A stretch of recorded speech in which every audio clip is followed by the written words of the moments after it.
I'm Rita Renwick, and I served on the Illinois Audubon Society Board from 1984 through 2015. I was secretary, vice president, and president.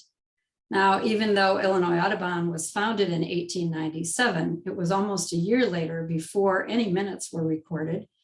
And these minutes I'm going to read to you were written by Miss E.S. Rumsey, who was the secretary on March 17th, 1898, when the minutes were written, and they were transcribed from paper notes. So here we go.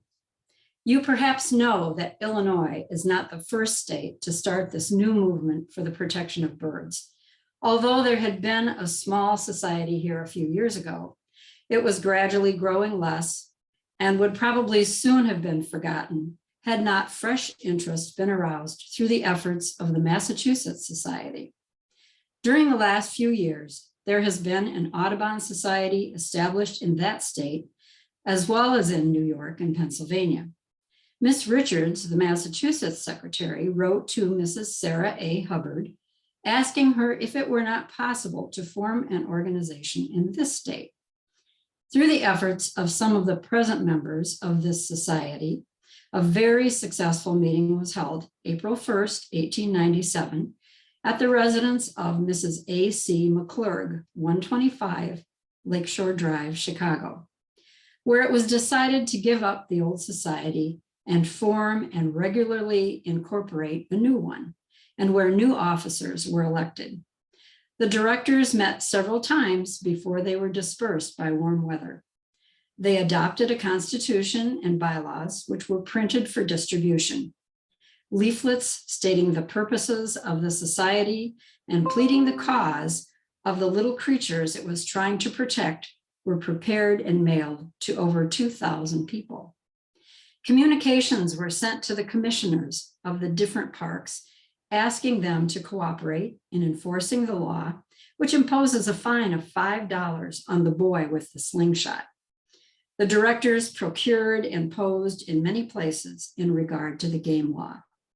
They have visited many suburban towns in the interest of branch societies. The towns to respond by appointing local secretaries and forming branches were Alton, LaGrange, Riverside, Hinsdale, Wheaton, Oak Park, Chicago Heights, Evanston, Savannah, Winnetka, Elmhurst, and Lake Forest. We hope during the coming year to widen our circle so as to reach distant parts of the state. So far, Alton is the only town not in the immediate neighborhood of Chicago to show any interest in the movement. Very soon, after the first notices of our society appeared in the daily paper, letters came to the secretary from all parts of the country, and letters approving of what we had done and encouraging us, letters asking for information, and letters giving us information.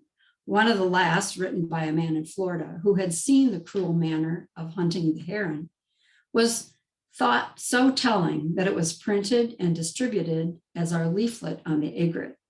Another letter written from Iowa shows what one person with the proper amount of enthusiasm can accomplish out of a town of 800 inhabitants. The writer, a lady, has persuaded 102 to become members of her society. And it was not necessary for the milliner to even keep feathers. There was absolutely no demand. A leaflet has just been issued by the society containing an appeal to the mothers of the boys to whose so-called love of manly sports so many birds are sacrificed annually. The masculine slingshot has its part in the destruction of our feathered friends, as well as the feminine Paris bonnet.